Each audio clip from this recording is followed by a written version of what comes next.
Hello guys, এখন আমরা আছি কমলাপুর রেল স্টেশন। আজকে মনে হচ্ছে সেনাবাহিনী আমাদের সাথে গাইস, যাবে। এখানে এসে আমাদের লস হয়ে গিয়েছে। এখানে শুধু প্লাস্টিক আবর্জনা আর ময়লা দেখা যাচ্ছে। তো সমুদ্র পারে এখানে কাদা আর কাদা, চারপাশে কাদা।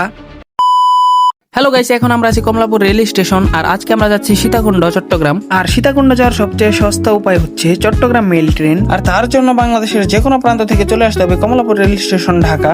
এখান থেকে 19 নম্বর কাউন্টার থেকে আমাদেরকে টিকিট সংগ্রহ করতে হবে রাত 9টার পর। আমরা কাউন্টারের এখানেই আছি, কারণ কিছুক্ষণের মধ্যে মেল ট্রেনের টিকিট ছেড়ে দেবে আর তখন আমাদের তাড়াতাড়ি সংগ্রহ করতে হবে। অবশেষে 9টা বেজে গেল আর আমরা লাইনে দাঁড়িয়ে গেলাম আমাদের টিকিটটি নেওয়ার জন্য। এখানে একটি টিকিটের দাম 125 টাকা করে। আমরা এখন আমাদের জন্য টিকিট নিয়ে নিব।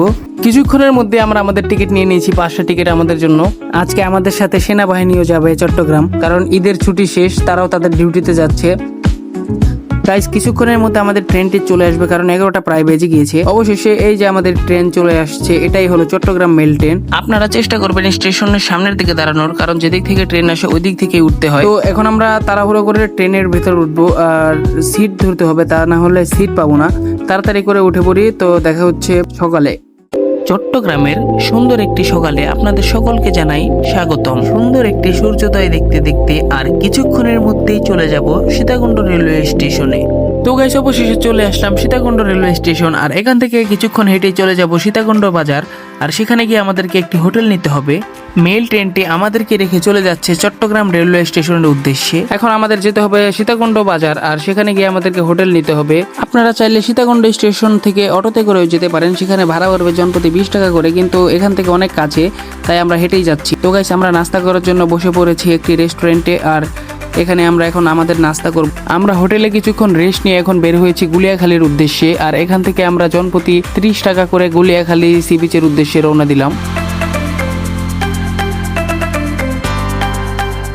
আমরা অনেক কাছাকাছি চলে এসেছি আর কিছুক্ষণের মধ্যেই আমরা পৌঁছে যাব গুলিয়াখালী সি বিচ আর সেখানে গিয়ে আমরা সুন্দর সুন্দর ছবি তুলব।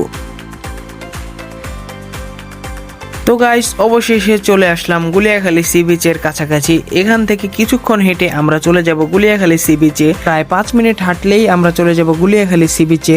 যেহেতু এখনো বর্ষা আসেনি, তাই আমরা হেঁটেই চলে যেতে পারবো, কারণ রাস্তায় এখন কোনো কাদা নেই। বর্ষার সময় এখানে পুরো ভরা থাকে, কিন্তু এখন এখানে পানি নেই। আমি যেই রাস্তা দিয়ে হেঁটে যাচ্ছি, বর্ষাকালে এই রাস্তা দিয়ে কিন্তু হেঁটে যাওয়া প্রায় অসম্ভব। আমি তো খুব আরামে আরামে হেঁটে যাচ্ছি, কারণ শুকনো শুকনো রাস্তা, কিন্তু বর্ষার সময় এখানে পুরো কাদা থাকে। কিন্তু তাও বর্ষার সময় আসাই বেটার, কারণ এখানে তখন যেই গর্তগুলো থাকে সেখানে পানি থাকে। আর এখন যেহেতু এখানে খরা, তাই পানি নেই, তার জন্য আমরা সুন্দর ভিউ পাবো না। গাইস, অবশেষে চলে এসেছি গুলিয়াখালী সি বিচের কাছাকাছি, কিন্তু এখান থেকে ভাল লাগছে না, কারণ ময়লা, শুধু ময়লার ময়লা। এখানে কোনো পানি নেই গর্তগুলোর মধ্যে।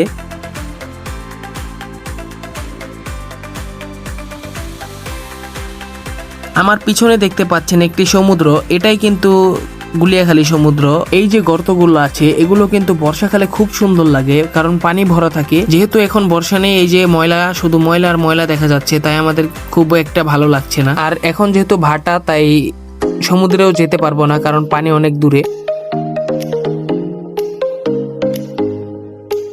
এই জায়গায় খুব রোদ আর বাতাস, আমি চোখ খুলতে পারছি না। এই যে সমুদ্র, সমুদ্রতে যাওয়ার কোনো রাস্তা নেই, এখান দিয়ে শুধু কাদা আর কাদা, আপনার হাঁটু পর্যন্ত গেড়ে যেতে পারে, তাই আমরা আর সামনে যাচ্ছি না।